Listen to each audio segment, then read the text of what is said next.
Maagang nawala ang kuryente kaya nagre-ready na kaming mag-bike ni Papa. Naiinitan si Emiro at gusto daw sumamang mag-bike pero di pa pwede. Makulimlim ang weather kaya malamig at magandang mag-bike.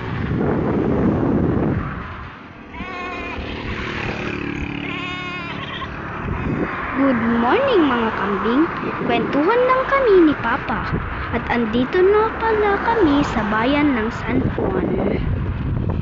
Ang ganda talaga ng mga bukirin, pero gutom na ata kami, intan Jollibee pang. Yes, touchdown Kabugaw, aglibre man ni Papa ngin.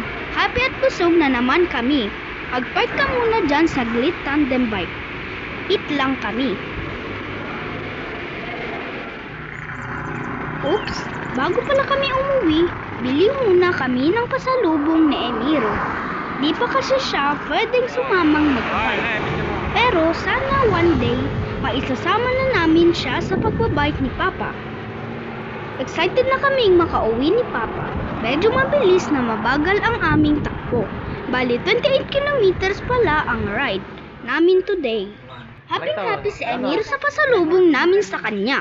See you next ride mga katandem!